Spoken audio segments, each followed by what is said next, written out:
ክብር ሁሉ ለጌታ ለኢየሱስ ክርስቶስ ይሁን። እንደምን ሰነበታችሁ የተወደዳችሁ ቅዱሳን? ሰላም ለእናንተ ይሁን። የጌታ ጸጋና ሰላም ይብዛላችሁ። እግዚአብሔር አምላኬን እጅግ አድርጌ አመሰግናለሁ። ዛሬ ደግሞ እንደገና በእግዚአብሔር ቸርነት፣ በእግዚአብሔር በጎነት፣ በእግዚአብሔር ምሕረት እንደገና ወደፊታችሁ መጥቻለሁ። የጀመርነውን ትምህርት እንቀጥላለን።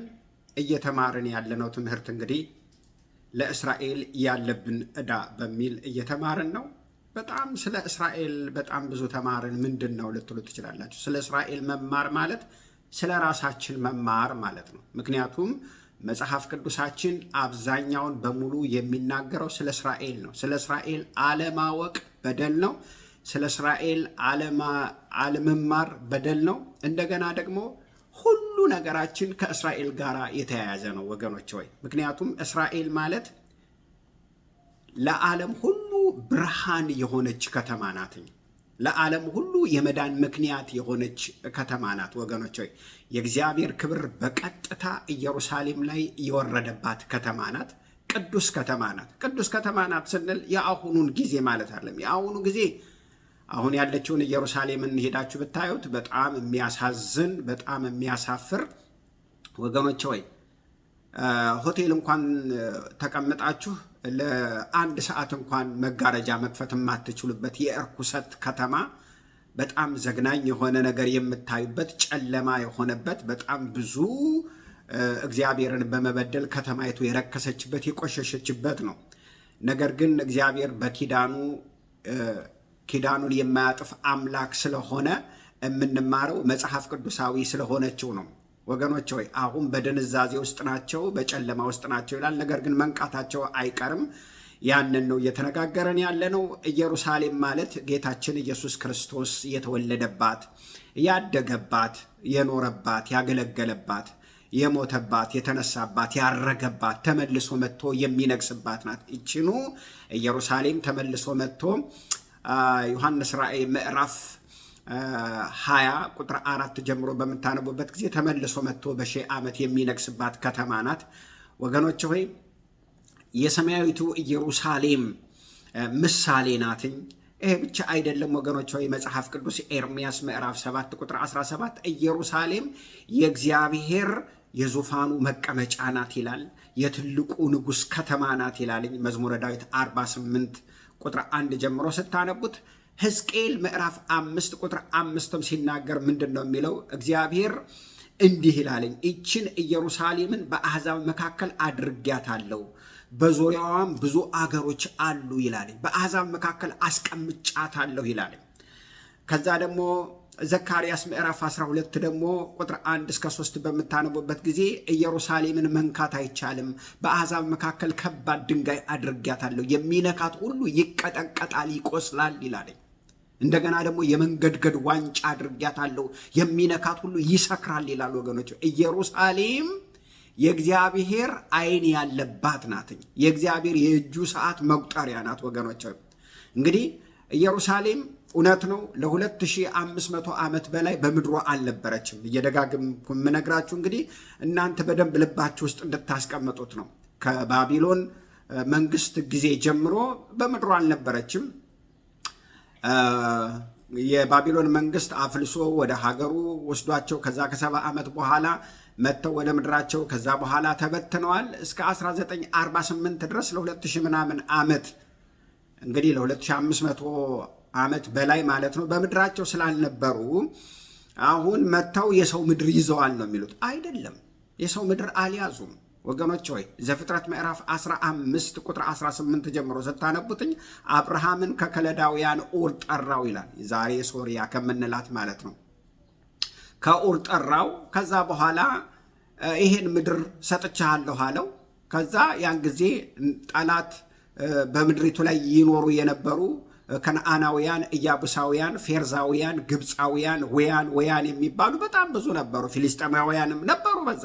እንግዲህ ፊሊስጤም ከዛ ጊዜ ጀምሮ ነው ወገኖች ሆይ እስራኤልን የምታሳደደው። አሁንም እያሳደደች ያለች ህዝብ ናትኝ እና ያ ለአብርሃም የተሰጠው ነው። ለምን ተሰጠው በምንልበት ጊዜ እግዚአብሔር በዛን ጊዜ ኃጢአትን እየሰሩ ወገኖች ሆይ ልጆቻቸውን በእሳት እያቃጠሉ ልጆቻቸውን እያረዱ ኃጢአት ስለበዛ እግዚአብሔር ኧረ ተው ብሎ ማስጠንቀቂያ ላከባቸው። የላከባቸውም 400 ዓመት ዕድል ሰጣቸው ንስሐ እንዲገቡ። እነሱ ግን አልተመለሱም። በዚህ ምክንያት እግዚአብሔር አብርሃምን ጠራውና እነዚህን ሕዝብ በሙሉ በአንተ ዘር ጠራርጌ አስወጣና ይችን ምድር ለአንተ ሰጥሃለሁ፣ ምድሪቱን አጸዳለሁኝ። ምድሪቱ ደግሞ ከሕዝቡ ጋር ሁና የአንተ ትውልድ እኔን ያመልከኛል። እግዚአብሔር ፍላጎቱ ምንድን ነው? እሱን የሚያመልክ ትውልድ ነው ወገኖች። ስለዚህ ከዚያ ጊዜ ጀምሮ እግዚአብሔር ለአብርሃም ምን አለው? ከዚህ ከግብፅ ወንዝ ጀምሮ እስከ ኤፍራጥስ ወንዝ 400 ሺህ ማይል ማለት ነው። አሁን እስራኤል 400 ሺህ ማይል አልያዘችም ወገኖች፣ ትንሽዬ የመሬት ግንባር ነው የያዘችው። ነገር ግን አሁን ሚዲያውም የሚያምነውም የማያምነውም የሰው ምድር ይዛ የሰው ሀገር ይዛ ወገኖች አይደለም፣ የራሷን ምድር ነው። ተመልሳ ወደ ራሷ ምድር ነው የመጣቸው። ስትመጣም በብዙ ጦርነት ነው የመጣቸው። ስለዚህ እስራኤል በጣም ብዙ ጠላቶች አሏት። በጣም ብዙ ጠላቶች አሏት። ጠላቶቿ ከየት መጡ ወገኖች? ጠላቶቿ ከአብርሃም ዘመን በፊት የነበሩ ናቸው። እንግዲህ ዘፍጥረት ምዕራፍ 10ን በሙሉ ስታነቡትኝ በተለይ ሙሉን ምዕራፍ በምታነቡበት ጊዜ የመጀመሪያው ትውልድ የአዳም ትውልድ ጠፍቷል። በውሃ ጥፋት ጠፍቷል። አልመለስ ብሎ ዘፍጥረት ምዕራፍ 16ን በምታነቡበት ጊዜ እግዚአብሔር ሰውን በመፍጠር ተጸጽቻለሁ አለ። ለምን? እርኩሰቱ ኃጢአቱ የፈጠረው ሕዝብ በጨለማ ውስጥ በድካም ውስጥ ብዙ እግዚአብሔር ሲናገር አልመለስ ሲሉ እግዚአብሔር በውሃ ጥፋት አጠፋው። ከዛ በኋላ የተረፈው የኖህ ቤተሰብ ነው። 8 ቤተሰብ ነው። ከዛ በኋላ አሁን እንግዲህ ኖህ 3 ልጆችን ወልዷል። ካም ያፌትና ሴም የሚባሉ 3 ልጆችን ወልዷል። የሴም ትውልድ የእግዚአብሔር ትውልድ ሆኖ ቀጠለ። ምክንያቱም ዘፍጥረት 9 ቁጥር 26 ላይ የሴም አምላክ እግዚአብሔር ይባረክ ይላል።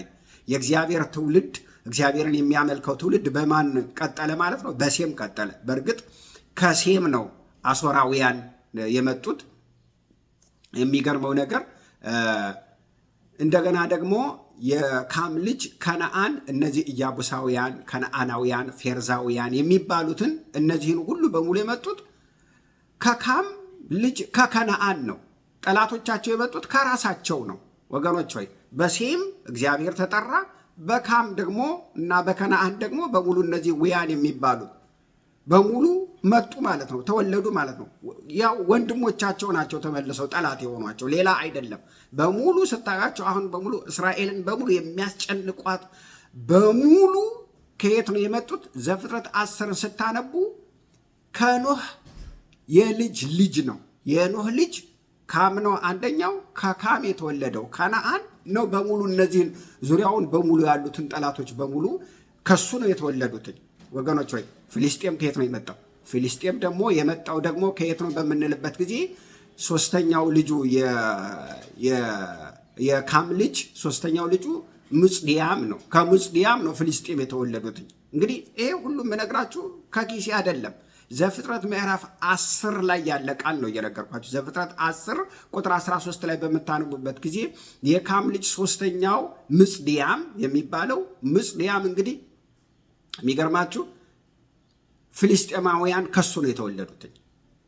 ስለዚህ ጠላቶቻቸው ከአብርሃም ዘመን በፊት ጀምሮ የነበሩ ናቸው። እግዚአብሔር በአብርሃም በኩል ጠራርጎ ምን ሊያደርጋቸው ፈለገ? ምድሪቱን ሊያጸዳ፣ እነሱን ሊቀድሳቸው፣ እነሱ ደግሞ እግዚአብሔርን እንዲያመልኩ እግዚአብሔር አብርሃምን መረጠ። አዳም ኪዳኑን አፈረሰ። በዛፍ የተደረገ ኪዳን ነበረ፣ ያንን አበላሸ። ከዛ በኋላም በጣም ልጆቹ እርስ በርስ የሚገዳደሉ ሆኑ። ወገኖች ሆይ ያ ትውልድ በኃጢአት በእርኩሰት ጠፋ። ከዛ በኋላ ያነ ኪዳን ሲያልፍ ደግሞ እግዚአብሔርን የሚያመልክ ሕዝብ ሲጠፋ ደግሞ መልሶ ደግሞ ከኖህ ጋር ኪዳን አደረገ። ኖህም እንደምታውቁት ጠጥቶ እንደሰከረ ታውቃላችሁ፣ እንደተራገመ። ከዛ በኋላ በልጆቹ በኩል ነው እንግዲህ የክርስቶስ ዘር እንዲቀጥል የሆነው በሴም በኩል ነው። እንግዲህ ካም እንደምታውቁት ከነአን ወልዶ በሙሉ አሁን እስራኤልን የሚያስጨንቋት ሀገሮች ሁሉ በሙሉ የተወለዱት ከካም ልጅ ከከነአን ነው። እና ከዛ ጊዜ ጀምሮ እንግዲህ ወገኖች እስራኤል በጣም ብዙ ጠላት ነበራት። ከዛ በኋላ እንደምታውቁት በታሪክም የባቢሎን መንግስት፣ የሜዶንና የፋርስ መንግስት፣ የግሪክ መንግስት፣ የሮም መንግስት፣ እንግሊዞች፣ ስፔኖች፣ ሮም፣ ቱርክ፣ የተለያዩ አረብ ሀገሮች በሙሉ በተለያየ ጊዜ እየተፈራረቁ እስራኤልን አስጨንቀዋታል። አሁንም እያስጨንቋት ነው። መቼ ነው የሚያልቀው? ጌታችን ኢየሱስ ክርስቶስ ወገኖች ሆይ ሲመጣ ነው ይሄ ነገር የሚያልቀው። ከዛ ውጪ ይሄ ጦርነት ሊያልቅ አይችልም። ወገኖች ሆይ ቤተ ክርስቲያን ስትወሰድ ከዛ በኋላ እስራኤል በታላቁ መከራ ጊዜ ኤርሚያስ ላይ ይናገራልኝ። ይሄ ታላቁ መከራ የእስራኤል መከራ ነው ይላል እና የእሷ መከራ የሚያልቀው እሷ ጌታ ኢየሱስ ክርስቶስን እንደ ታላቅ እንደ ጌታ አድርጋ የምትቀበለው መቼ ነው? በታላቁ መከራ ጊዜ ነው። ኢየሱስ ክርስቶስን እንደ ግል አዳኟ አድርጋ የምትቀበለ። እስከዛ ጊዜ ድረስ ግን በመከራ ውስጥ እንደምታልፍ መጽሐፍ ቅዱስ ይናገራል። ታዲያ ለእኛ የተሰጠን ነገር ምንድን ነው በምንልበት ጊዜ እስራኤል ወገኖች ሆይ በብዙ አይነት መከራ እያለፈች ነው፣ ገና ታልፋለች። ስለዚህ ለእኛ ግን የተሰጠን መጽሐፍ ቅዱስ መዝሙረ ዳዊት 122 ቁጥር 6 ላይ ለእስራኤል ጸልዩ ነው የሚለው። ለሰላሟ ጸልዩ፣ ለሕዝቧ ጸልዩ፣ ለመቅደሷ ጸልዩ፣ ለወንድሞች ለእህቶች በሙሉ እዛ ላሉ ሁሉ ጸልዩ ነው የሚለው። ወገኖች እናንተ ስትጸልዩ ለእናንተም ሰላም ይሆናል፣ በረከት ይሆናል፣ ጤና ይሆናል፣ ልምላሜ ይሆናል ይላል። ወገኖች ሆይ እስራኤልን በማወቅና ባለማወቅ የሚራገሙ የሚሳደቡ፣ የሚያምኑም የማያምኑም በሚዲያ በጣም ብዙ ስለ እስራኤል የሚናገሩ አሉ። ወገኖች ሆይ እስራኤልን በሀገርም ደረጃ በግለሰብም ደረጃ ብዙ የምትናገሩ ሰዎች ዋጋ ትከፍላላችሁ። በደንብ ወደኋላ ሄዳችሁ ብታነቡትኝ፣ እንደገና ወደኋላ ሄዳችሁ የኔን ቪዲዮ ብትሰሙትኝ ወገኖች በዝርዝር አስተምሬያለሁ። በግለሰብ ደረጃ በሀገር ደረጃ እስራኤልን ነክተው ወገኖች ልክ መጽሐፍ ቅዱስ ሲናገር ምን ይላል? እግዚአብሔርን በድሎ በደህና የሄደ የለም፣ ማን ነው ከእሳት ጋር የሚጫወተው ይላል ኢሳይያስ ሲናገር። ልክ እንደዛ እንደማለት ነው። እስራኤልን መንካት አይቻልም። ለምን በምትሉበት ጊዜ እኛ ምን እናውቃለን? በቃ እግዚአብሔር ከእስራኤል ጋር ኪዳን አድርጓል። ኪዳን ያደረገው የተለየ ሕዝብ ስለሆነ አይደለም። እግዚአብሔር ዓለምን ሁሉ በሙሉ ሲፈጥር የተለየ ሕዝብ አድርጎ የፈጠረው የለም። ሁሉም ያው ነው። ሁሉም የአብርሃም ሁሉም የአዳም ልጅ ነው። ሁሉም እግዚአብሔር የፈጠረው ነው። ነገር ግን እንትናን ወዶ እንትናን የማይፈልግበት ምክንያት እግዚአብሔር ከእንትና ይልቅ ወደ እንትና የሚያደላው ምክንያት ለምንድን ነው? እግዚአብሔርን የሚያመልክ ነው። ዛሬም ቢሆን እግዚአብሔርን የሚያመልከውን የሚወደውን ወገኖች ይጠብቀዋል፣ ምሕረት ያደርግለታል፣ ቸርነት ያደርግለታል፣ ባርኮት ይሰጠዋል። ደግሞ እግዚአብሔርን ደግሞ የማያመልከውን ኃጢአት የሚሰራው ደግሞ ምን ያደርገዋል? ይቀጠዋል። ስለዚህ እግዚአብሔር እኛ እንኳን ጓደኛ ስንመርጥ ምን እናደርጋለን? ከእንትና እንትና ይሻለኛል እንላለን። እግዚአብሔር የመመረጥ መብት አለው። ፈጣሪ ነው ወገኖች ሆይ ልንጠነቀቅ ያስፈልጋል። ስለዚህ በዓለም ላይ እስራኤልን ነክተው በብዙ እርግማን ውስጥ የወደቁ ሀገሮች አሉ። አሁን አንዳንድ ሰዎች የሚያነሷቸው ጥያቄዎች አሉ። እንዴ አረብ ሀገር አሁን እያሳደደቻትኝ ብዙ ጥፋት አድርሳባት፣ ብዙ መርገምት አድርሳባት፣ ብዙ ወንጀል ሰርታባት፣ ጀርመንም እንደዛው 6 ሚሊዮን እስራኤላውያንን ጨፍጭፋ አሁን ተባርከው የለም ወይ ብለው ጥያቄ የሚጠይቁ አሉ። ባለፈውም ተናግሬያለሁ። ወገኖች ሆይ ስለ አረብ አገሮች መጽሐፍ ቅዱስ ሲናገር ስለ ኤሳውና ስለ እስማኤል በሚናገርበት ጊዜ የተናገረው ስለ ምድራዊ በረከት ነው።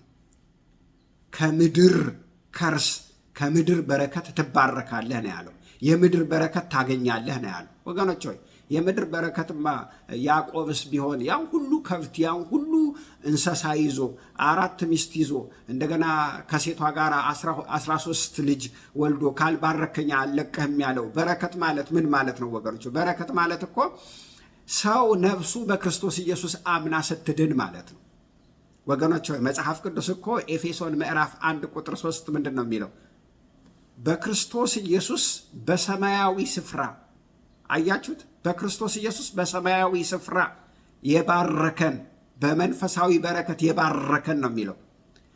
መንፈሳዊ በረከት አንደኛ ሰማያዊ ነው፣ ሁለተኛ ደግሞ መንፈሳዊ ነው። በመንፈሳዊ ነው የተባረከው በክርስቶስ ኢየሱስ ያመነው ሕዝብ።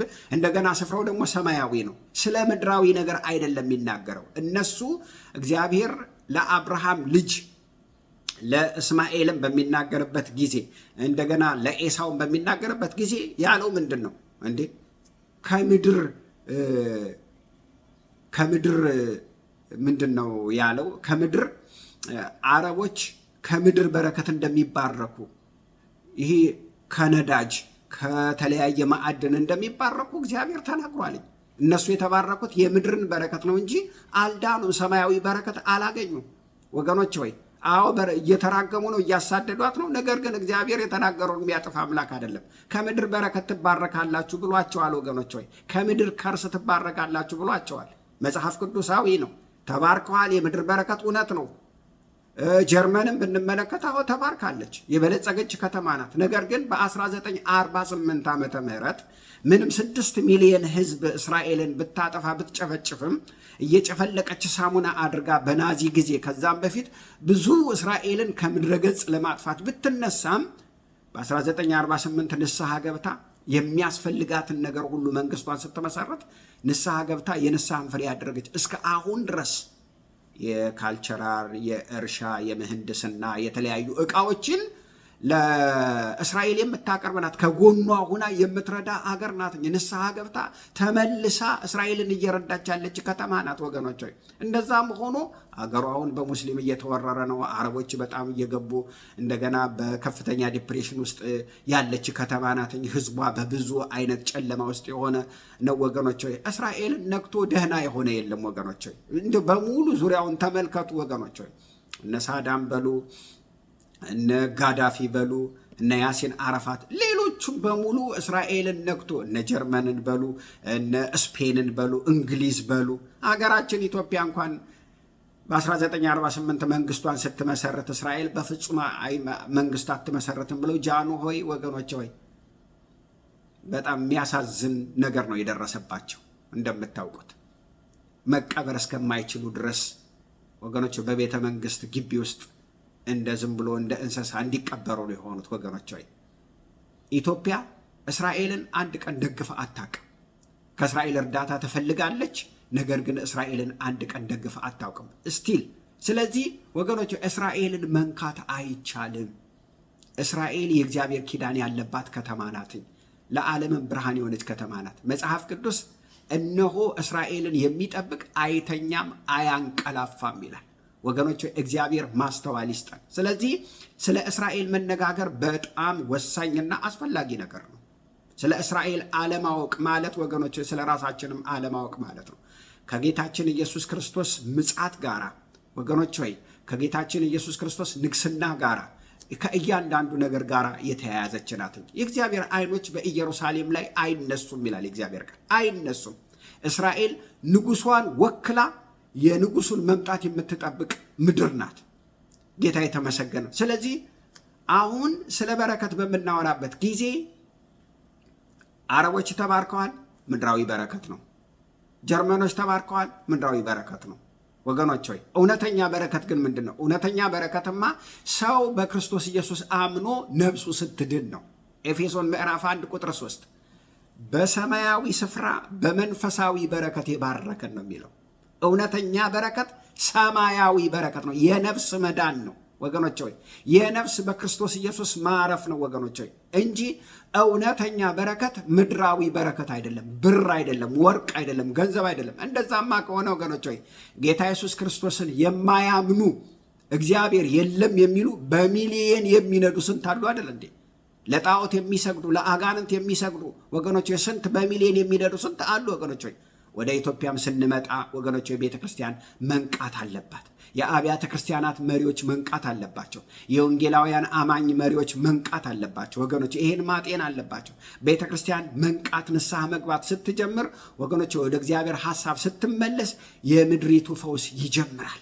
ወገኖች ሆይ ለእስራኤል መጸለይ አለብን። ስለ እስራኤል መማለድ አለብን። የተሰጠን እንድንራገም እንድንሳደብ ምድር ቀምታለች፣ እየጨፈጨፈች ነው፣ እንዲህ እያደረገ እውነት ነው። ጦርነት ለማንም ጥሩ አይደለም ወገኖች ሆይ። በሀገራችን የተለያየ ጊዜ ጦርነትን አይተናል። ኢትዮጵያ ከኤርትራ ጋር በገጠመች ጊዜ፣ አሁን ደግሞ ከትግራይ ጋር በነበረው ጦርነት ጊዜ ወገኖች ሆይ ጦርነት አውዳሚ ነው። ኢኮኖሚን ወገኖች ሆይ ትውልድን ይገላል፣ ይጨፈጭፋል ወገኖች ሆይ። ለእኛ ግን የተሰጠን ወገኖች እንድንጸልይ ነው ወገኖች። በማያገባን ነገር ባላወቅነው ነገር እየገባን ለምን በደል እንሰራለን? ለምን ኃጢአት እንሰራለን ወገኖች? ስለዚህ ኢትዮጵያ ራሷ ምን መሆን አለባት ማለት ነው? ስለ እስራኤል መጸለይ አለባት። መጽሐፍ ቅዱሳዊ ጸልዩ ነው የሚለው። መዝሙረ ዳዊት ምዕራፍ 122 ቁጥር 6 ለእስራኤል ሰላም ጸልዩ ነው። ሰላም አይደለችም፣ ስለ ሰላሟ ጸልዩ ነው። ስለዚህ እውነተኛ በረከት ማለት በክርስቶስ ኢየሱስ የሆነ በረከት ነው። አብርሃምንም ሲጠራው ያለው ምንድን ነው? እየባረኩ ባርክሃለሁ፣ ዘርህን ባርካለሁ ነው ያለው። እያወራ ያለው ዘርህን ነው እንጂ ያለው ዘሮችህን አይደለም ያለው። ወገኖች ስለ አንድ ዘር ነው የሚያወራው። ያም ዘር የክርስቶስ ዘር ማለት ነው። ምን ማለት ነው? በክርስቶስ ኢየሱስ የሆኑ ማንኛውም ሰው ሁሉ ወገኖች ሆይ ማንኛውም ሰው በክርስቶስ ኢየሱስ ያመነ ሁሉ የአብርሃም በረከት ወደ እርሱ ይመጣል። የአብርሃም በረከት ወራሽ ነው። ወገኖች ሆይ በዓለም ላይ ዛሬ እስራኤልን የሚያስጨንቁ ዓለምን የሚጨፈጭፉ ከሙስሊም ከፍልስጤም ከተለያየ አጥፊ ሀገሮች መጥተው ነገር ግን በክርስቶስ ኢየሱስ ያመኑ እልፍ ናቸው። ንስሐ ገብተው ወደ ጌታ የመጡ እልፍ ናቸው። አጥፊ የነበሩ ዓለምን ያስጨንቁ የነበሩ አሁን በክርስቶስ ያመኑ እልፍ ናቸው። ነገር ግን አሁን ይሄ በረከት ወደ እነሱም ይደርሳል ማለት ነው። ለምን? በክርስቶስ ስላመኑ። ገላትያ ምዕራፍ 3 እኮ የሚናገረው የአብርሃም በረከት በክርስቶስ ኢየሱስ ወደ እናንተ ነው ይላል። ዛሬ በክርስቶስ ኢየሱስ ያመነ ሁሉ የአብርሃም ልጅ ነው። እንደገና የአብርሃም በረከት ሁሉ ወደ እርሱ ይመጣል። የትኛው በረከት? አንደኛ የነፍስ መዳን፣ ሁለተኛ ምድራዊ በረከት። ጌታ የተመሰገነ። ስለዚህ የአብርሃም በረከት ለምድር ሁሉ ለአሕዛብ ሁሉ የሚሆን ነው። ድንበር የለውም፣ ወሰን የለውም። ግን ይሄ በረከት የሚያገኘው ማንን ነው? ኢየሱስ ክርስቶስን እንደ ግል አዳኙ አድርጎ ለተቀበለ የክርስቶስን ሕይወት ወደ ሕይወቱ ላስገባ ነው። ከዛስ የአብርሃም በረከት በእርሱ በኩል ምን ያደርጋል? ይሰራል ማለት ነው። ወገኖች ይሄ ደግሞ ከምድራዊ በረከት ያለፈ ነው። ወገኖች እንግዲህ ሰው በክርስቶስ ኢየሱስ በሚያምንበት ጊዜ መጀመሪያ ምኑ ይድናል? ነፍሱ ትድናለች፣ የዘላለምን ሕይወት ያገኛል። ከዚያ የዘላለምን ሕይወት አግኝቶ ነገር ግን በምድር እንደጎሰቆለ ይኖራል ይላል? አይደለም። ይሄ በረከት ምድራዊ በረከትንም ሊያካትት ይችላል። ጌታ የተመሰገነውን። ምክንያቱም በረከት ሁለንተናዊ ነው። ጌታ ይመስገን። በረከቱ ከምድር ያልጀመረ ከሰማይ የጀመረ ነገር ግን ምድርንም የሚያጠቃልል በረከት ነው። ጌታ ይመስገን። በአብርሃም በኩል በክርስቶስ ለሚያምኑ ሁሉ የእግዚአብሔርን በረከት እንዲወርሱ የእግዚአብሔር ፈቃድ ነው። ጌታ የተመሰገነው። ባለፈው ማንሰቸዋለሁ። በአብርሃም በኩል ለዘርህ ስለሚል ዘሩ ማን ነው? ክርስቶስ ነው። ስለዚህ እስራኤላውያን በክርስቶስ ኢየሱስ ሲያምኑ የአብርሃም በረከት ሁሉ ወደ እነሱ ይደርሳል። መንፈሳዊ በረከት ይቀድምና ከዚያስ ምድራዊ በረከት ይቀድማል። ለምን? ያዕቆብ ምድራዊውን በረከት አገኘና ከዚያ ደግሞ ባርከኝ አለ። እንዴ ምን ማለት ነው? በረከት ማለት ምን ማለት ነው በምንልበት ጊዜ በረከት ማለት ለካ እግዚአብሔር ከሱ ጋር መሆን፣ እግዚአብሔር በምህረቱና በቸርነቱ ካንተ ጋር መሆን፣ ነፍስ ስትድን። ልክ ያዕቆብን ሲገናኘው እኮ ነው ነፍስ የዳነች አለው። አሁን እግዚአብሔርን አየሁት አለ። በረከት ሁለንተናዊ ነው።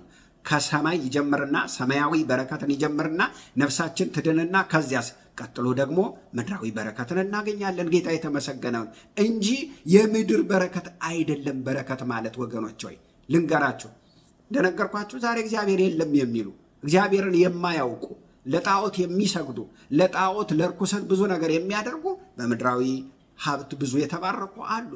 ግን ይሄ ወገኖች ሆይ ዘለዓለማዊ አይደለም፣ ነገ የሚቀር ነው፣ ተከትሎ የሚሄድ አይደለም። ስለዚህ አንዳንዶች እንደሚናገሩት እስራኤል ቤተክርስቲያንን እኮ ተክታለች፣ በቃ አሁን አታስፈልገንም፣ እኛ አብርሃም ይስሐቅ ምናምን የምንልበት አያስፈልግም፣ በቃ አሁን ቤተክርስቲያን ናት፣ በቃ እስራኤልን ተክታለች የሚሉ አሉ።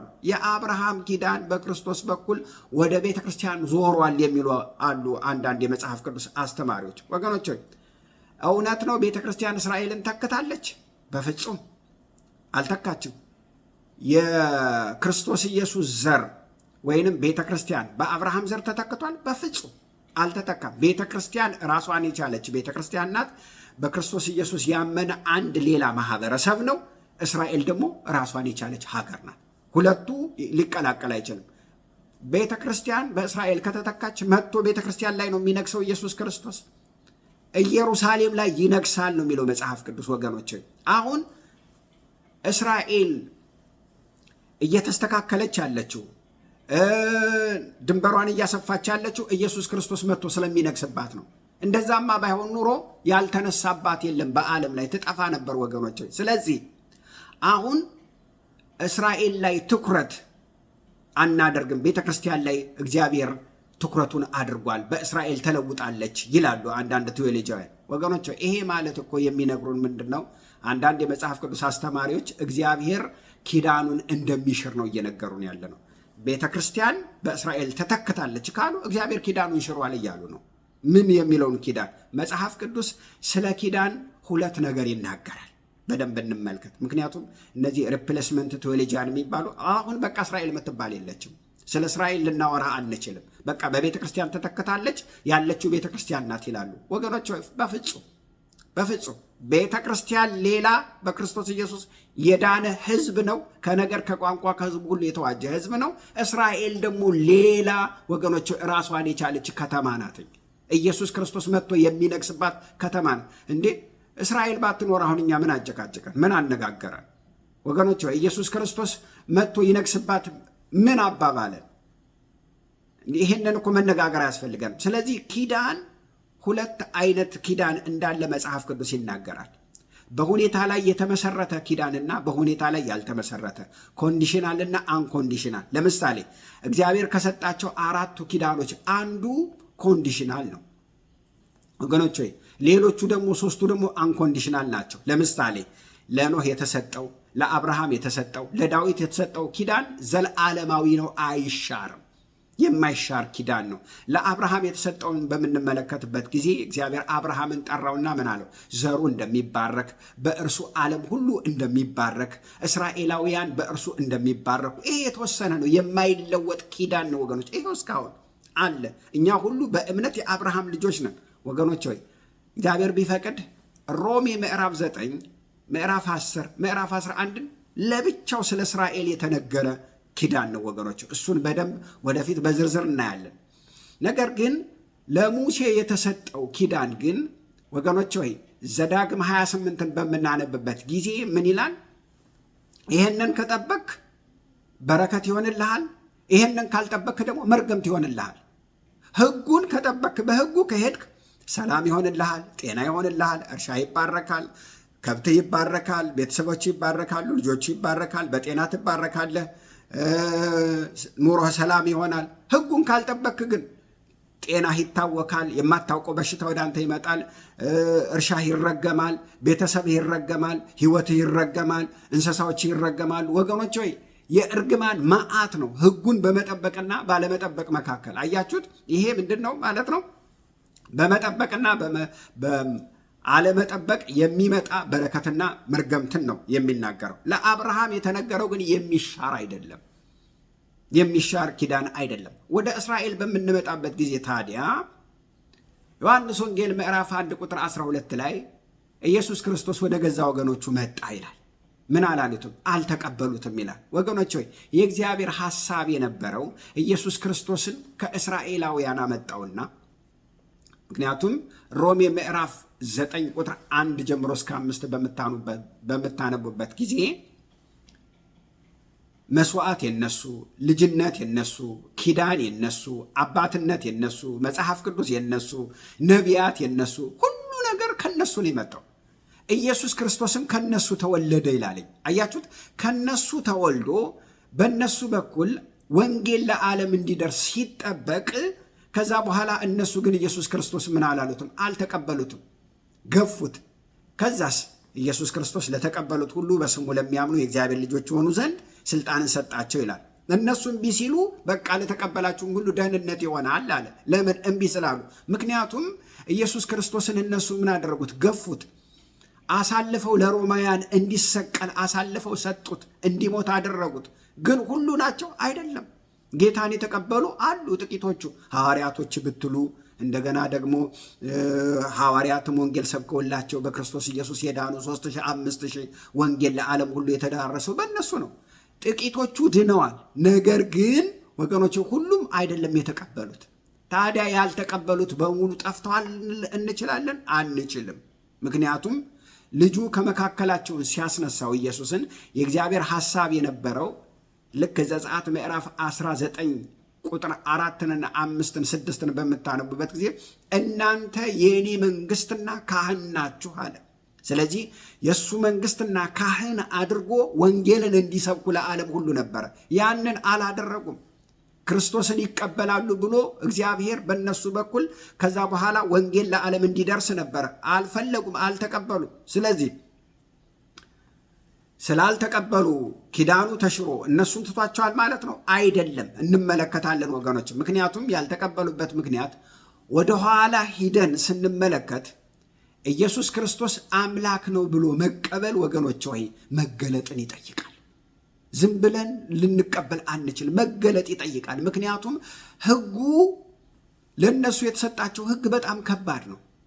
ከእኔ በቀር ሌላ አምላክ አይሁንላችሁ የሚል ነው ዘጸአት ምዕራፍ 20 ላይ የሚናገረው። ስለዚህ ክርስቶስን መቀበል መገለጥ ይጠይቃል እምላችሁ ለዚህ ነው። እኔም ብሆን በእግሩ የሚሄድ ሰው አምላክ ነው ብሎ መቀበል ይከብደኛል። ለምንድን ነው? ለምሳሌ አሁን ኢየሱስ ክርስቶስን እንደ ግል አዳኛቸው አድርገው አይሁዳውያን ለምንድን ነው ያልተቀበሉት በምንልበት ጊዜ አንደኛ እንደምታውቁት ከእኔ በቀር አምላክ አይሆንላችሁ ብሎ ተናግሯል። የተለያየ ምስልም ቢሆን የሚንቀሳቀስም ቢሆን ማንኛውም አማልክት አይሆንላችሁ ብሎ ተናግሮ ኢየሱስ ክርስቶስ ሥጋ ለብሶ መጣ። ኦኬ፣ እሱ በሕጋቸው ተጽፏል። በሕጋቸው ስላለ ማመን ይገባቸዋል። አይን ተይዟል። በሁለተኛ ደረጃ በሥጋ የመጣ አምላክ ቢሆንም በራሳቸው ጽድቅ ነው መዳን ይፈልጉ የነበረው ሕጉን እየጠበቁ ሕጉን በመጠበቅ ለምሳሌ ዮሐንስ ወንጌል ምዕራፍ 5ን በምናነብበት ጊዜ ኢየሱስ ምን አላቸው? መጽሐፍትን ትመረምራላችሁ፣ መጽሐፍት ግን ስለ እኔ ነው የሚናገሩት፣ እናንተ ግን ወደ እኔ ልትመጡ አትወዱም አለ። በሙሉ መጽሐፍት የሚለው እኮ የብሉይ ኪዳን 39ን መጽሐፍ ማለት ነው። እናንተ ግን ወደ እኔ ልትመጡ አትወዱም። መጽሐፍ የሚናገሩት ስለ እኔ ነው፣ እናንተ ግን መጽሐፉን ይዛችሁ እየመረመራችሁ ወደ እኔ ግን ልትመጡ አትወዱም አለ።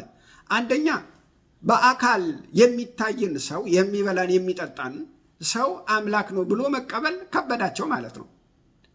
በእርግጥ በሕጋቸው ተጽፎ የለ፣ ሥጋ ለብሶ መጥቶ እንደሚያድን ተጽፎ የለ። አመጣጡ ደግሞ ወገኖች ሆይ እንደ ባለስልጣን ሮምን አፍርሶ መንግስትም ይሆን ነበር የመሰላቸው። ለራሱ ምስኪን ሆኖ ሰማያዊ መንግስት መስርቶ ነው ሄደው። እንዴት ብለው ይመኑ ወገኖች ሆይ? በሰውነቱ በደካማነቱ በአመጣጡ በረት ስር ተወርዶ ከዛ በኋላ በቃ ኑሮ ሁሉ በየቤት የለው ማደሪያ የለው ዝም ብሎ በቃ ህዝብ የለው መንግስት የለው። እንዴት ብለው? ምክንያቱም እነሱ በጠበቁት መንገድ አይደለም ነፃ ያወጣናል ብለው ነው። ሐዋርያት እንኳን የሐዋርያት ሥራ ምዕራፍ 1 ቁጥር 8 ላይ እንኳን ሲናገር መንግስት መቼ ነው ለእስራኤል የምትመልሰው ነው ያሉት። እዛ ድረስ እንኳን እነሱ በጣም ይተናነቃቸው የነበረው እስራኤል መቼ ነው ነፃ የምትወጣው፣ መቼ ነው መንግስት የምትሆነው፣ መቼ ነው እኛ የምንገዛው ነው። እዛ በራሳቸው ጽድቅ፣ ሁለተኛው በራሳቸው ጽድቅ መጽደቅ ይፈልጉ ነበረ።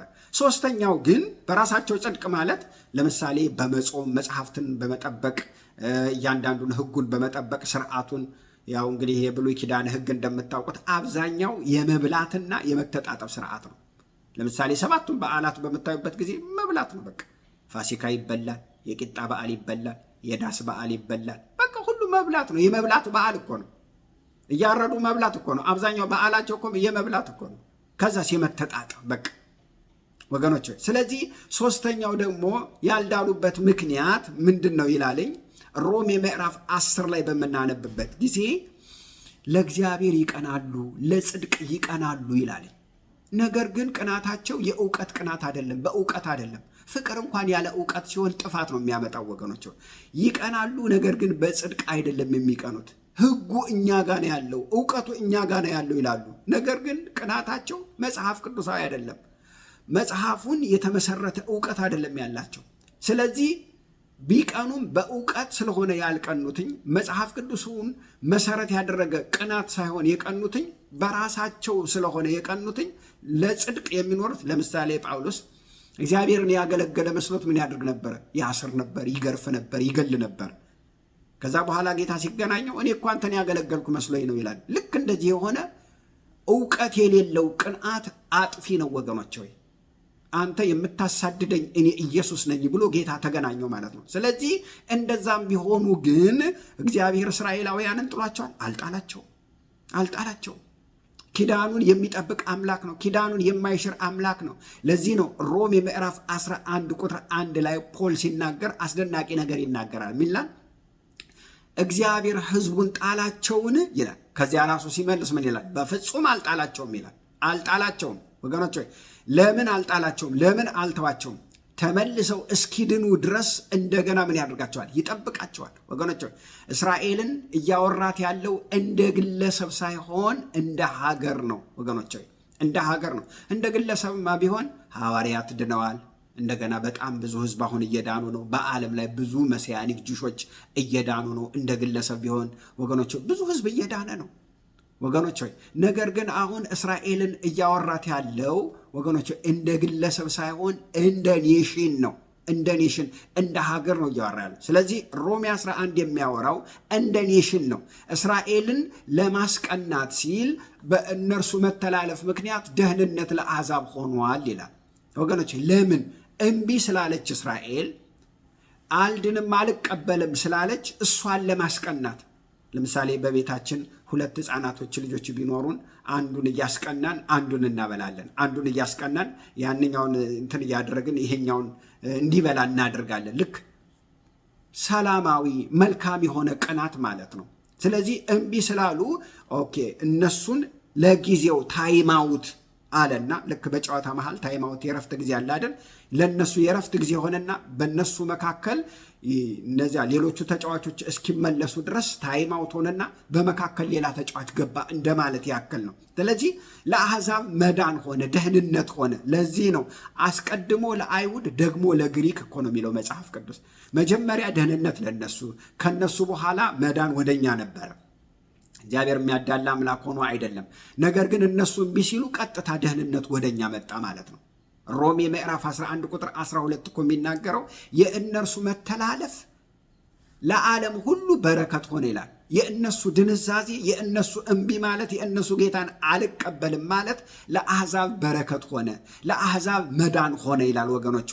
እንግዲህ አለመቀበላቸው ለእኛ ይህን ያህል መዳን ከሆነ ተመልሰው ደግሞ መዳናቸው ለእኛ ምን ያህል በረከት እንደሚሆን አስቦት ወገኖች።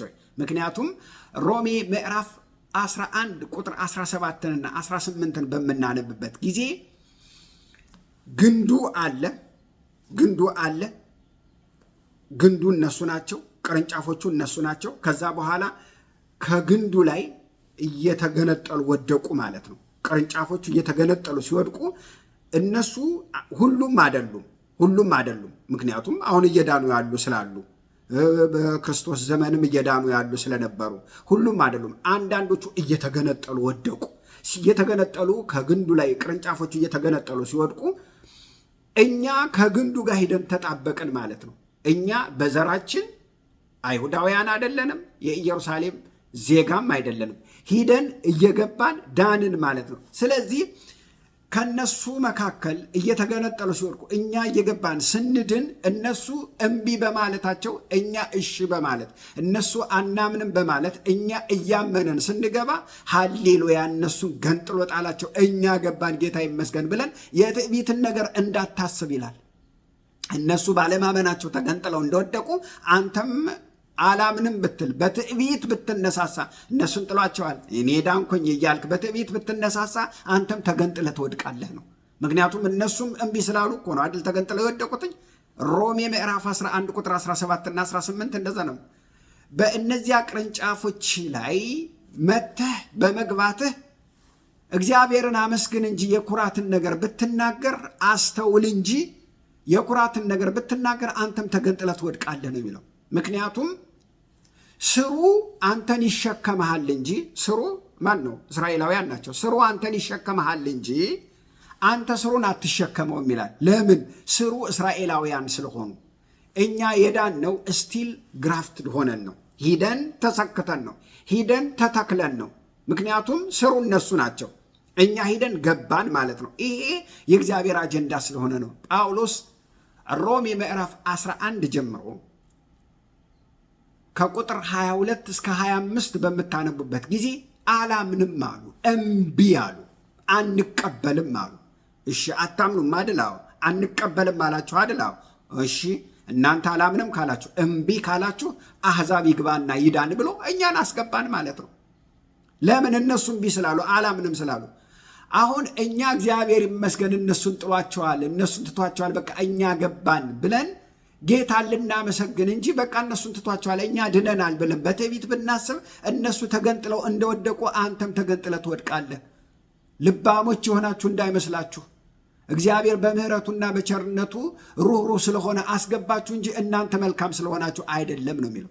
ስለዚህ እነዚህ ሪፕሌስመንት ቴዎሎጂያን የሚባሉ እስራኤል ከቤተ ክርስቲያን ጋር ተቀላቅላለች ሲሉ አልተቀላቀለችም። እስራኤል ራሷን የቻለች ሀገር ናት። ቤተ ክርስቲያን ደግሞ ራሷን የቻለች ህዝብ ናት ወገኖች። ምክንያቱም ሮሜን በሙሉ በምናነብበት ጊዜ ከምዕራፍ 1 ጀምሮ እስከ ምዕራፍ 8 ሮሜን በምናነብበት ጊዜ ምን ይላል? ስለ ኃጢአት፣ ስለ ውድቀት፣ በክርስቶስ ኢየሱስ እንዴት ሰው እንደሚድን በዝርዝር ይናገራል። ከምዕራፍ 1 እስከ ምዕራፍ 8። ምዕራፍ 9 ላይ ልክ ስትመጡ መልሶ እስራኤልን ያነሳታል። አልጣላትም ወገኖች ሆይ በጣም ስለ እስራኤል መማር ያለብን ለዚህ ነው። እስከ ምዕራፍ 8 ድረስ ስለ ዓለም ሁሉ ውድቀት፣ ስለ ኃጢአት፣ ሰው በክርስቶስ ኢየሱስ እንዴት እንደሚድን ያው አይሁዳውያንን እያካተተ ነው። በደንብ ለእኛም ትምህርት ይሆናል እንጂ አብዛኛውን እነሱን እያካተተ ነው የሚናገረው። ምዕራፍ 9 ግን አንስቶ ምን ይላል? እስራኤልን ያነሳታል። ወገኖች ሆይ በሙሉ አሁን ስታዩ ምዕራፍ 9 ላይ መጠራታቸውን ተጠርታችኋል፣ ለደህንነት ተጠርታችኋል፣ ለደህንነት እናንተ ነበር የታሰባችሁት፣ መጠራታቸውን በዝርዝር ይናገራል። ምዕራፍ 10 ላይ እምቢ ስላላችሁ እግዚአብሔር ራሱ ለጥቂት ጊዜ በድንዛዜ ውስጥ ከተታቸው። ለጥቂት ጊዜ ልክ ማደንዘዣ እንደመውጋት ማለት እኮ ነው። ማደንዘዣ በምትወጉበት ጊዜ የሆነ አካላችሁ ኦፕሬሽን ሆኖ እስኪያልቅ ድረስ ምን ይሆናል? ይደነዘዛል ማለት ነው። እነሱም እምቢ ስላሉ ለጊዜው ድንዛዜ ውስጥ ወደቁ። ምዕራፍ 11 ደግሞ እንደገና ፈውሳቸውን፣ እንደገና መነሳታቸውን፣ እንደገና መዳናቸውን፣ እንደገና እንደሚመለሱ እድል እንዳለ ወገኖች ሆይ ይናገራል ማለት ነው። ስለዚህ እስራኤል እንደገና ተመልሳ እንደምትድን በእግዚአብሔር ሐሳብና በእግዚአብሔር አጀንዳ ውስጥ አለ። የአብርሃም የተስፋ ቃልን አለመረዳት ነው እንጂ ወገኖች ሆይ እስራኤል ፈጽሞ አልጠፋችም። ምን ማለት ነው? ይሄ እንግዲህ ሮሜ ምዕራፍ 11 ቁጥር 25 ሲያጠቃልል ሚላል ወንድሞቼ ሆይ ልባሞች የሆናችሁ እንዳይመስላችሁ ይህንን ምስጢር ታውቁ ዘንድ እወዳለሁ። ይህንን ምስጢር ሳታውቁ እንድትቀሩ አልፈልግም። ይህንን ምስጢር ማወቅ አለባችሁ ይላል። ምስጢር የሚለው ለብዙ ሰው አይገባም ወገኖች ሆይ ምክንያቱም የአሕዛብ ሙላት እስኪገባ ድረስ እስራኤል በከፊል በድንዛዜ ውስጥ አልፋለች ይላል። በከፊል ከዚያስ ተመልሳ እስራኤል ትድናለች ተብሎ እንደተጻፈ ይላል ሮሜ ምዕራፍ 11 ቁጥር 25 ላይ። አሁን በድንዛዜ ውስጥ ናት። ተመልሳ ግን የምትድንበት የምትነቃበት ከማደንዘዣዋ ከአንስትዣዋ የምትነቃበት ጊዜ አለ ይላል። አሁን በድንዛዜ ውስጥ ሆና የአሕዛብ ሙላት ከሆነ አሁን አሕዛብ ገብተው የሚድኑ ከሆነ እነሱ ደግሞ ነቅተው ከድንዛዜ ወጥተው ወደ መዳን ሲመጡ ደግሞ ምን ያህል ሙላት ይሆንልናል ብሎ ነው እንደውም ኮምፔር የሚያደርገው። እንግዲህ እንደምታውቁት አሁን አሕዛብ በክርስቶስ ኢየሱስ እያመኑ እየዳኑ ያለበት ሰዓት ነው። ገና 2.6 ቢሊዮን ሕዝብ በዓለም ላይ ጌታን ይቀበላል ተብሎ ይታሰባል ወገኖች። ስለዚህ የአሕዛብ ሙላት እየሞላ ወደ መጨረሻ እየሄደ እስራኤልም ወደ መንቃት እያመራች ያለችበት ሰዓት ነው ወገኖች። ከድንዛዜ እየወጣች ያለችበት ሰዓት ነው ወገኖች። በጣም በዓለም ላይ በጣም ብዙ መሲያኒክ አማኞች ጁሾች እየተነሱ ነው። በክርስቶስ ኢየሱስ እያመኑ ከድንዛዜ እየወጡ ነው። ስለዚህ እግዚአብሔር እስራኤልን እንደ እስራኤል እንደ ሀገር እንጂ እንደ ግለሰብ አያያትም ወገኖች። እንደ ግለሰብማ ሚሊየንስ ጌታን እየተቀበለ ነው ወገኖች ሆይ በጣም በዓለም ላይ በጣም ብዙዎቹ እየተቀበሉ ነው። ስለዚህ እስራኤልም ቤተ ክርስቲያንም ሁለቱ የተለያዩ ናቸው። እስራኤል ቤተ ክርስቲያንን አልተካችም። ስለዚህ አሁን የዳኑ እስራኤላውያን ቤተ ክርስቲያን ውስጥ አሉ። የዓለም አቀፏ ቤተ ክርስቲያን አባል ናቸው። ያልዳኑ ደግሞ ሌሎች እስቲል አሉ። በድንዛዜ ውስጥ ያሉ አሉ። መሲሁን የሚጠብቁ እስራኤል ገና ኢየሱስ ይመጣል ብለው የሚጠብቁ አሉ። እነሱን እግዚአብሔር አልተዋቸውም። እነሱን ወገኖች ሆይ ኢየሱስ ክርስቶስ በሚመጣበት ጊዜ ይታሰባሉ። እንዴት ነው የሚታሰቡት? እሱን ደግሞ በዝርዝር እንመለከታለን። ስለዚህ ሪፕሌስ የእስራኤል ጉዳይ ካንስል ሆኗል ለሚሉ ሰዎች ይሄ ፈጽሞ የአጋንንት ትምህርት ነው። እስራኤል ናት፣ ቤተ ክርስቲያን ደግሞ ቤተ ክርስቲያን ናት።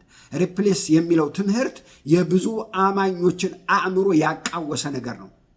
በጣም ክፉና የአጋንንት ትምህርት ነው ወገኖች ሆይ ልንገራችሁ። መጽሐፍ ቅዱስ ለምሳሌ ጌታችን ኢየሱስ ክርስቶስን ደቀ መዛሙርቱን ሲጠራ ከየት ነው የጠራው? ከግሪክ ነው የጠራው? ከጀርመን ነው የጠራው? ከየት ነው የጠራው? አይሁዳውያን ናቸው፣ ኢየሩሳሌማውያን ናቸው ወገኖች ሆይ ጌታን የተቀበሉ የአይሁድ ሕዝብ ናቸው። 12ቱን ሲጠራ ወገኖች ሆይ አይሁዳውያን ናቸው። ቤተ ክርስቲያን ስትመሰረት የተመሰረተችው የት ነው? ኢየሩሳሌም ነው። እሱ ብቻ አይደለም። የመጀመሪያ አማኞች እነማን ናቸው? አይሁዳውያን ናቸው። ወንጌልን ለዓለም ሁሉ ያዳረሱ እነማን ናቸው? አይሁዳውያን ናቸው። ወገኖች ሆይ ኋላ ነው። ከዛስ 70 ዓመተ ምህረት ላይ መቅደሳቸው ፈረሰ። እነሱም በዓለም ሁሉ ላይ ምን ሆኑ? ተበተኑ። ወንጌልን አደረሱ። ለምሳሌ የሐዋርያት ሥራ ምዕራፍ 8ን በምናነብበት ጊዜ እስጢፋኖስ ተገደለ። እስጢፋኖስ በመገደሉ ሐዋርያት በየአካባቢው ሁሉ ተበተኑ። ከዚያስ ወደ አንጾኪያ፣ ወደ አሕዛብ ሀገር፣ ወደ ግሪክ ሀገር እየሄዱ ወንጌልን ሰበኩ ይላል። ከዚያ በኋላ ከአይሁድ ውጪ አሕዛብ ጌታን እየተቀበሉ መጡ። የመጀመሪያዋ አይሁድና አሕዛብ ሆነው አንድ ላይ የሚያመልኩባት የአንጾኪያ ቤተክርስቲያን ምን ሆነች? ተመሰረተች። እንዴ የሐዋርያት ሥራ ምዕራፍ 10 ላይ በምናነብበት ጊዜ ከአሕዛብ እነ ቆርኔሌዎስ ጌታን ሲቀበሉ እንመለከታለን። ወገኖች በጣም ብዙ። ለዚህ ነው ጳውሎስን ለአሕዛብ ሐዋርያ አድርጎ የሾሙ። ስለዚህ ወንጌል ከነሱ እንዲጀምር ነበረ። በ70 ዓመተ ምህረት ልክ ሲበተኑ፣ መቅደሳቸው ሲፈርስ፣ ሀገራቸው ስትፈርስ ወገኖች በዓለም ሁሉ ተበተኑ ማለት ነው። ከዛ ጊዜ ጀምሮ ለ2000 ምናምን ዓመት እስራኤላውያን በምድራቸው አልነበሩም፣ ተበተኑ። የተለያየ መንግስት እየተፈራረቀ ገዛቸው። ኢየሩሳሌም የአመድ መድፊያ አድርገው ወገኖች አሕዛብ እንደፈለጉ ሲፈነጩባት የነበረች ከተማ ናት። ነገር ግን እግዚአብሔር ዘመን አመጣና ከተበታተኑበት ከዓለም ሁሉ ከ80 አገሮች 80 ቋንቋ ከዚያም በላይ እየተናገሩ ወገኖች ወደ ምድራቸው ተመለሱ። ከኛም ከሀገራችን ታስታውሳላችሁ፣ ኢህአዲግ በሚገባበት ጊዜ የሰላም ጦርነቱ በሰላም ቆሞ እስራኤል አውሮፕላኗን አምጥታ እንደገና ደግሞ በኢትዮጵያም አውሮፕላን ወገኖች ሆይ ከአዲስ አበባ፣ ከጎንደር፣ ከትግራይ ወገኖች ሆይ አማርኛ እየተናገሩ ትግርኛ እየተናገሩ ወገኖች ሆይ ወዴት ሄዱ? ወደ ኢየሩሳሌም ሄዱ። በ1948 ተሰበሰቡና ከዓለም ሁሉ በሙሉ ወገኖች ሆይ ነጩ፣ ጥቁሩ፣ አረቡ ወገኖች ሁሉ ተሰብስቦ በሙሉ ከተበተኑበት ተሰብስቦ ሂደው በ1948 መንግስታቸውን መሰረቱ። ወገኖች ይሄ የእግዚአብሔር ኪዳን አለመታጠፉን ዘለዓለማዊነቱን ነው የሚያሳየው። የአብርሃም ኪዳን ከታጠፈ ለአዲስ ኪዳን ምን ዋስትና አለን ወገኖች? ምን ዋስትና አለን ወገኖች? የመጀመሪያው ኪዳን እግዚአብሔር ከሻረው ለእኛ ምን ዋስትና አለን? በአዲስ ኪዳን ምን ዋስትና አለን? ምንም ዋስትና የለንም። የአብርሃም ኪዳን አልተሻረም ወገኖች። እግዚአብሔር ለአብርሃም ኪዳን ሲገባለት በቃሌ ማልኩ አለው። ቃሌ አይሻርም አለው። እግዚአብሔር ደግሞ በቃሉ ምን የሚያደርግ አምላክ ነው? የሚጸና አምላክ ነው። አይጸጸትም በኪዳኑ። ላልተውህ ቃል ገብቼልሃለሁ ነው ያለው። ስለዚህ ይሄ ኪዳን ዘለዓለማዊ ነው፣ በፍጹም አይታጠፍም። ታዲያ የእግዚአብሔር ኪዳን ዘለዓለማዊ ከሆነ ለምን ተበተኑ? በዓለም ሁሉ ላይ የተበተኑትማ ኃጢአት ስለሰሩ ነው። እግዚአብሔር ደግሞ ደጋግሞ ነግሯቸዋል። ኃጢአትን ብትሰሩ ላንብብላችሁ። ዘዳግም ምዕራፍ 28 ቁጥር 62ና ቁጥር 63ን ላንብብላችሁ። የአምላካችንን የእግዚአብሔርን ቃል አልሰማችሁምና ከብዛታችሁ የተነሳ እንደ ሰማይ ከዋክብት የነበረው ቁጥራችሁ ጥቂት ሆኖ ይቀራል። እንደ ሰማይ ከዋክብት የነበራችሁት ሊቆጠር የማይችለው የነበረው ሕዝብ እግዚአብሔርን ካለመፍራታችሁ፣ ሕጉን ካለመጠበቃችሁ፣ እግዚአብሔርን ካለመስማታችሁ የተነሳ ጥቂት ቁጥሮች ሆናችሁ ትቀራላችሁ። እሱ ብቻ አይደለም። ቁጥር 63 እግዚአብሔር በጎ ያደርግላችሁ ዘንድ ያበዛችሁ ዘንድ ደስ ይለው እንደነበረ እንዲሁ እግዚአብሔር ሲያጠፋችሁ ሲያፈርሳችሁ ደስ ይለዋል። ተወርሷትም ዘንድ ከምትገቡባት ምድር ትነቀላላችሁ ይላቸዋል። እበትናችኋለሁ፣ እኔን አልሰማ ካላችሁ እበትናችኋለሁ አለ። ከሰማችሁ ግን ከተመለሳችሁ ግን እኔ እመለሳለሁ ያለ እግዚአብሔር ወገኖች ሆይ ከተበተኑበት እንደገና ተሰበሰቡ ማለት ነው። ከተበተኑበት ተሰበሰቡ ወገኖች ሆይ ተሰብስበው እግዚአብሔር እንደ ኪዳኑ እንደ ቃሉ ምን አደረጋቸው? መንግስታቸው እንዲመሰርቱ ወገኖች። ይሄ የሪፕሌስመንት ቴዎሎጂ ከየት ነው የጀመረው? ቤተ ክርስቲያን እስራኤልን ተክታለች፣ እስራኤል የምትባል የለችም የሚለው ትምህርት ከየት ነው የመጣው በምንልበት ጊዜ ወገኖች ጠላት ከሩቅ አይመጣም፣ ከሮማውያን ነው የመጣው። ሮማውያን እንደምታውቁት ኢየሱስ ክርስቶስን አሰቃይተው ነው የገደሉት። ኢየሱስ ክርስቶስን ብቻ አይደለም ሐዋርያትን በብዙ ስቃይ በፈላ ዘይት በመጋዝ እየሰነጠቁ በድንጋይ እየቀጠቀጡ እየወገሩ በእሳት እያቃጠሉ ወገኖች በአሰቃቂ ሁኔታ ነው ሐዋርያትንም የገደሏቸው። ሮም ብትሄዱ ሐዋርያት የተገደሉበትን ካታከምቦ ሰማዕታት የሚባለውን ቦታ እዚያ ታገኙታላችሁ። ሮማውያን በሚገዙበት ጊዜ ዘሌዋውያን ምዕራፍ 23 ላይ 7 የእግዚአብሔር በዓላቶች አሉ። እነዚህ እነ ኢስተር፣ እነ ክሪስመስ፣ የፋሲካ በዓል፣ የዳስ በዓል፣ የቂጣ በዓል፣ እነዚህ 7ቱም በዓላቶች የአይሁዳውያን በዓላቶች ከመጽሐፍ ቅዱሳዊ ውጪ በሆነ እየተረጎሙ ለሕዝብ እያስተማሩ እስራኤል የምትባል አሁን የለችም እያሉ ለ2000 ዓመት በዓላቸውን በሌላ አሁን አብዛኛውን በዓላትን ተመልከቱ። በዓለም ላይ ፋሲካ በሉ፣ በተለይ ገና የንግድ በዓል ነው። በቃ የሚሸጥበት የማይሸጥ ነገር የለም። አብዛኛውን ንግድ ነው፣ አብዛኛውን ምግብ ነው፣ አብዛኛውን ይሄ በቃ ምድር ላይ ያሉ ነገሮች ናቸው። ዋናው ክርስቶስ የሚታሰብበት በዓል አይደለም። ወደኛ ወደ አማኞች ውስጥ ብትመጡ ወደዚህ ወደ ተለያየ ወደ ኢትዮጵያ ብትመጡ በዓል በሆነ ጊዜ ሰው ሁሉ ለሚጠጣው፣ ለሚበላው፣ ለሚለበሰው ነው እንጂ ዋናውን ነገር አያስብም። ቢያስቡም የተወሰኑ ናቸው ወገኖች። አያችሁ፣ ሮማውያን በዓሉን በሙሉ ያንን በዓል በሙሉ የክርስቶስን በዓል በሙሉ እያጠፉ በሌላ ነገር ተኩትና ከመጽሐፍ ቅዱስ ሐሳብ ውጭ ተኩትና ከዛ በኋላ እስራኤል ደግሞ በምድሯ ለ2000 ዓመት አልነበረችም። እስራኤል የምትባል አገር የለችም፣ እስራኤል የምትባል ጠፍታለች ብለው ምን ያደርጉ ነበር? ይሄንን አናውንስ ያደርጉ ነበር፣ ይሄንን ያስተምሩ ነበር። እውነት ነው፣ እስራኤልም አልነበረችም እና እስራኤል ቤተክርስቲያን ተከታለች የሚለው ከሮማውያን ከጠላት የመጣ ወሬ ነው ወገኖች። ምክንያቱም በ1948 እስራኤል መንግስቷን መሰረተች፣ መጣች። ስትመጣ የት ትግባ ታዲያ? አሁን እንግዲህ 75 ዓመቷን እያከበረች ነው። መንግስቷን ከመሰረተች በኋላ በታላቅ ክብረ በዓል እያከበረች ነው። 75 76 እያከበረች ነው ወገኖች በዓሏን። መንግስቷ ተመስርቷል። ዋና ከተማዋን ኢየሩሳሌም አድርጋ ግዛቷን እያስፋፋች ያለች ናት። ገና ትሰፋለች። ምክንያቱም ለአብርሃም የተናገረው ዘፍጥረት 15 ቁጥር 18 ላይ ከግብፅ ወንዝ ጀምሮ እስከ ኤፍራጥስ ወንዝ 400,000 ማይል ነው። አሁን ትንሽዬ ነው። ገና ትሰፋለች። ኢየሱስ ክርስቶስ ለ1000 ዓመት እስኪመጣ ድረስ ትሰፋለች ወገኖች። የተባለላትን ግዛቷን ሁሉ ትይዛለች። ጌታ ይመስገን። ስለዚህ እስራኤል ቤተ ክርስቲያንን ተክታለች የሚለው ፈጽሞ የአጋንንት ትምህርት ነው ወገኖች፣ ወይ የጠላት ትምህርት ነው። ስለ እስራኤል መዳን ደግሞ መጽሐፍ ቅዱስ በግልጽ ተናግሯል። እስራኤል እንደምትድን መጽሐፍ ቅዱስ በግልጽ በደንብ ተናግሯል። ሁሉ ይድናሉ? ሁሉ አይድኑም። ሁሉ አይድኑም። እስራኤላዊ ስለሆነ ከእስራኤል ስለተወለደ የእስራኤል ዜጋ ስለሆነ መጽሐፍ ቅዱስ ይድናል አይልም። እንዴት እንደሚድኑ መጽሐፍ ቅዱስ ይናገራል። የሚድኑትም እኛ ጌታን ተቀበለን እንደዳንን ሁሉ እነሱም ጌታን ተቀብለው ነው የሚድኑት። ከዚያ ውጭ አይድኑም። መጽሐፍ ቅዱስ እንደሱ ነው የሚለው። ሮሜ ምዕራፍ 11 ቁጥር 25 የአሕዛብ ሙላት እስኪፈጸም ድረስ እስራኤል በከፊል በድንዛዜ ውስጥ ናት ይላል። በከፊል ለጊዜው አንስቲሺያ ለጊዜው ነው። ለጊዜው በድንዛዜ ውስጥ ናት ይላል። ከዚያ ከድንዛዜ ስትነቃ ሁሉም ነው የሚድኑት? አይደለም። ልክ ከሐዋርያቱ የተወሰኑት እንደዳኑ ሁሉ ወገኖች የአሕዛብ ሙላት ሲፈጸም አሕዛብ በሙሉ ወደ ክርስቶስ እየመጡ ከዳኑ በኋላ እግዚአብሔር በቃ የሚልበት ሰዓት አለ። ያ በቃ ሲል እሷ ደግሞ ከድንዛዜዋ ትነቃለች ማለት ነው። ያን ጊዜ ጌታ ኢየሱስ ክርስቶስን ይቀበላሉ። ጌታ ኢየሱስ ክርስቶስን እንደ ግል አዳኛቸው አድርገው ይቀበላሉ። ጌታን በሚቀበሉበት ጊዜ ሁሉ ጌታን ይቀበላሉ አይልም።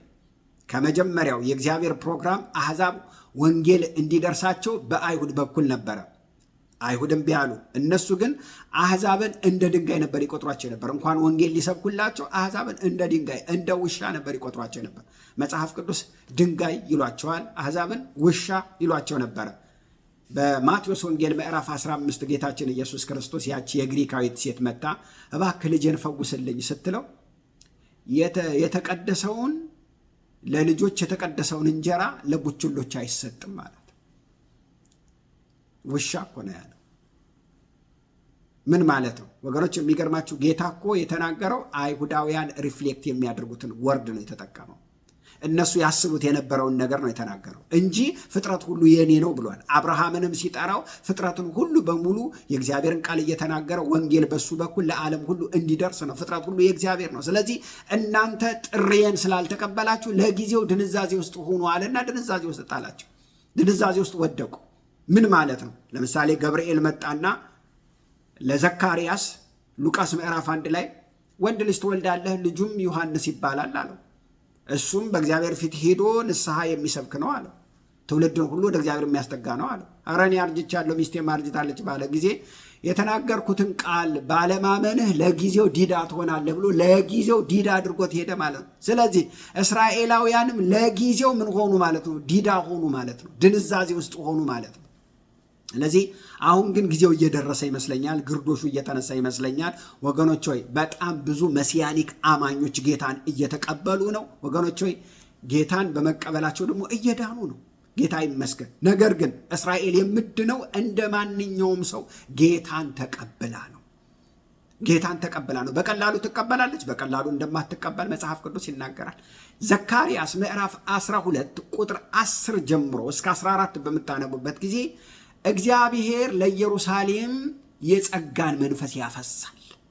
ያን ጊዜ በለቅሶ በንስሐ ዋይ ዋይ ብለው በየነገዱ ሁሉ ይቀበሉታል ይላል። ንስሐ ለካ የሰቀልንህ የጎዳንህ የገደልንህ አንተን ነው ብለው የጸጋ መንፈስ ይወርድባቸዋል፣ ጌታን ይቀበላሉ ይላል። ወገኖች ሆይ ነገር ግን ጌታን ሲቀበሉ በሌላ መንገድ እስራኤል ስለሆኑ ብቻ ሳይሆን የሚድኑት ጌታን ተቀብለው ነው አይደለ? ጌታን ሲቀበሉ ሁሉም አይደለም የሚድኑት፣ ሁሉም ጌታን አይቀበሉም። ወገኖች ሆይ ዘካርያስ ምዕራፍ 13 ቁጥር 8 እና ቁጥር 9 በምታነቡበት ጊዜ እሱን ቃል ላንብብላችሁ። ሁሉም አይቀበሉ። የተቀበሉት ነው የሚድኑትኝ፣ የማይቀበሉት ደግሞ አይድኑም። ደህንነት እነሱ እስራኤላውያን ስለሆኑ ብቻ ዝም ብሎ ሊድኑ አይችሉም። ጌታን በመቀበል ነው። ሁሉም አይቀበሉም። 3/1 ብቻ ነው ጌታን የሚቀበለው። ዘካርያስ ላንብብላችሁ። ዘካርያስ ምዕራፍ 13 ቁጥር 8 ላንብብላችሁ። ቁጥር 8 ተመልከቱ። በምድርም ሁሉ 2 ክፍል ተቆርጠው ይሞታሉ። 2 ክፍል ለምሳሌ 13,000 ቢሆን ወይንም 15,000 ህዝብ ቢሆን ለምሳሌ ያክል ማለት ነው። 2 ክፍል ሲል 10,000 ተቆርጦ ይሞታል ማለት ነው። 10,000 አልድንም ብሎ እምቢ ብሎ በጦርነት በመከራ ያልቃል ማለት ነው። 3ኛውን ክፍል በእርሱ ውስጥ ይቀራል። 3ኛውም ክፍል ወደ እሳት አገባዋለሁ። 3ኛውም ክፍል 5,000 ማለት ነው። 10,000 ሲሞት 5,000 እንደገና ደግሞ ወደ እሳት ውስጥ ይከተዋል እግዚአብሔር። ብርም እንደሚነጥር አነጥረዋለሁ፣ ወርቅም እንደሚፈተን እፈትነዋለሁ። እነርሱም ስሜን ይጠራሉ። በመከራ ውስጥ ሲሆኑ እነዚህ ጌታ ሆይ ይላሉ ማለት ነው።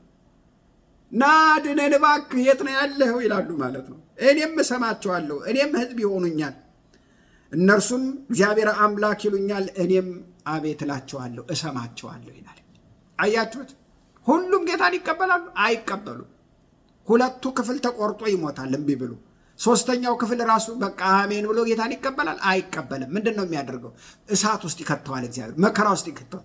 ብዙ ሰው በመከራ ጊዜ፣ በችግር ጊዜ፣ በሐዘን ጊዜ፣ በህመም በማጣት ጊዜ ነው ኧረ አምላኬ ወዴት ነህ የሚለው። ሙስሊም በሉ ኦርቶዶክስ፣ ሌላም ሃይማኖት። እኔም ብዙ ጊዜ እንደዛ አድርጌያለሁ። አንድ ጊዜ አረሳም፣ ቤተሰቦች ሙስሊሞች ስለነበሩ የዳንኩት ከሙስሊም ቤተሰብ ነው። በጣም ብዙ መከራ በዛብኝና አይ በቃ እምነት ስለሌለኝ ነው ብዬ መንገድ ላይ ኧረ እባክህ አላህ ድረስልኝ ብያለሁኝ። ወገኖች ሆይ ከዛ በኋላ አልደርስልኝ አለ። አልደርስልኝ ሲል እግዚአብሔር አምላኬ ሆይ ብዬ እንደገና ወደ ጌታ ደግሞ መጣ። ጌታ ይመስገን። እነዚህም መከራ ውስጥ ሲገቡ፣ እሳት ውስጥ ሲገቡ፣ ሲያነጥራቸው እንደ ብር እንደ እሳት ሲያነጥራቸው እግዚአብሔር ሆይ የት ነህ እባክህ አድነን ብለው ንስሐ ይገባሉ፣ ጌታን ይቀበላሉ ነው የሚለው። ወገኖች በግለሰብ ደረጃ ብዙ መሲያኒክ ጁሾች እየዳኑ ነው። በዓለም ዙሪያ በሀገር ደረጃ ግን በ7ቱ የመከራ ዓመት ጊዜ እስራኤል ምን ትላለች? ትድናለች። ጌታ ይመስገን። ነገር ግን አንዳንዶች ጭራሽ ከቃሉ አፈንግጠው ምን ይላሉ? ወንድ የለም፣ ሴት የለም፣ ባሪያ የለም፣ ጨዋ የለም፣ አይሁድ የለም፣ ግሪክ የለም። እናስ ከዚህ በኋላ ለአይሁድ ሕዝብ የተለየ ስፍራ የለንም፣ በቃ እስራኤል የምትባል የለችም የሚሉ አሉ። ወገኖች ይሄ የሚለው መጽሐፍ ቅዱስን በትክክል አለማወቅ ነው እንጂ ይሄ ማለት በቀጥታ ወንድ የለም ሴት የለም ማለት ነው። ወንድ አለ፣ ሴት አለ፣ አይሁድ አለ፣ ግሪክ አለ። ታዲያ ምን ማለት ነው ወገኖች? የእግዚአብሔርን ቃል በደንብ ስለማናውቀው ነው እንጂ ወንድ የለም፣ ሴት የለም፣ አይሁድ የለም፣ የግሪክ ሰው የለም፣ ባሪያ የለም፣ ጨዋ የለም ሲል ዘር የለ፣ ቀለም የለ፣ ጾታ የለ፣ ሀብታም የለ፣ ድሃ የለ፣ በክርስቶስ ኢየሱስ ያመነ አንድ ሕዝብ ይወጣል ነው እያለ ያለው። ራእይ ምዕራፍ 5 እሱ አይደለም? ከአፍሪካ፣ ከአውሮፓ፣ ከኤዥያ፣ ከነጩ፣ ከጠቁሩ፣ ከአጭሩ፣ ከወፍራሙ፣ ከቦርጫሙ፣ ከሁሉ በክርስቶስ ኢየሱስ ያመነ አንድ ሕዝብ። እንግዲህ የግሪክ ሰው የለም አይሁዳዊ የለም ሲል በዓለም ላይ የነበረው ሁለት ሕዝብ ነው። አንዱ የአይሁድ ሕዝብ ነው። ሁለተኛው ደግሞ የግሪክ ሕዝብ የሚለው የዓለምን ሕዝብ ማለት ነው፣ አሕዛብን ማለት ነው። ነገር ግን ኢየሱስ ክርስቶስ ሲመጣ ሶስተኛ ሕዝብ በክርስቶስ ኢየሱስ ያመነ ከአይሁድ ያልሆነ ከግሪክ ያልሆነ ከባሪያ ያልሆነ ከጨዋ ሁሉን ያካተተ በክርስቶስ ያመነ አንድ ሌላ ሕዝብ ማለት ነው። ስለዚህ ወገኖች ሆይ እግዚአብሔር አምላክ ከዓለም ሁሉ ከአሕዛብ ሁሉ በደንብ አድርጎ በክርስቶስ ኢየሱስ ያመነ አንድ ሕዝብ አለው ነው እያለ ያለው። እባካችሁ መጽሐፍ ቅዱሳችንን በደንብ እየጸለየን እናንብበው። የእግዚአብሔር ቃል በደንብ ሊገባን ያስፈልጋል ወገኖች ሆይ። እግዚአብሔር አምላክ የተመሰገነ ይሁን። ክብር ሁሉ ለኢየሱስ ሲሆን የእግዚአብሔርን ቃል በደንብ በጥልቀት ልናነብ ያስፈልጋል። ክብር ለኢየሱስ ይሁን። እንቀጥላለን። እንግዲህ እንደምታውቁት እስራኤላውያን አይሁዳውያን አሁን ሲጠሩ መሲያኒክ ጁሽ ነው ተብለው የሚጠሩት እንጂ ክርስቲያን ተብለው አይጠሩም። እንደገና መስቀልም አይዙም። እንደገና መስቀልም ምልክታቸው አይደለም። ምክንያቱም እንደምታውቁት ወደኋላ መስቀል እያሳዩ እነ ናዚ እነ ክሩሴደርስ የተባሉ መስቀል እያሳዩ በመስቀል ስለጨፈጨፏቸው ኢየሱስ ክርስቶስ በመስቀል ላይ ሞቶ እንዳዳናቸው ቢያምኑም የመስቀል ምልክት ሲያዩ ግን ወገኖች ከዚያ ይሸሻሉ። መስቀል አርማቸው ምልክታቸውም አይደለም። ክርስቲያንም ተብሎ አይጠሩም። መሲያኒክ ጁሽ ነው ተብሎ ክርስቲያን ተብሎ የሚጠራው ከአሕዛብ በክርስቶስ ኢየሱስ አምኖ የዳነው ነው ክርስቲያን ተብሎ የሚጠራው። ከአይሁድ ግን ያመኑ ሰዎች መሲያኒክ ጁሽ የክርስቶስ አማኞች ተብሎ ነው የሚጠሩት እና በጣም በታሪካቸው ብዙ ነገር ስላሳለፉ ወገኖች በብዙ አይነት ስቃይ ውስጥ ስላሳለፉ በጥንቃቄ ነው የሚድኑትኝ። እግዚአብሔር አምላክ የተመሰገነ ይሁን። እግዚአብሔር ይባርካችሁ። እንቀጥላለን። ለሌላ ሰው ሁሉ ሸር አድርጉልኝ። ዘመናችሁ ይባረክ። ተባረኩ። እንጸልያለን። እናመሰግንሃለን ጌታ አባት ሆይ ስምህ የተባረከ ይሁን። ስላስተማርከን ተመስገን፣ ስለረዳሃን ተመስገን። እንወድሃለን እግዚአብሔር ሆይ። ይሄ ቃል ደግሞ በሚደርስበት ሁሉ ለትውልድ ሁሉ መልእክት ይሁን። በኢየሱስ ክርስቶስ ስም አሜን።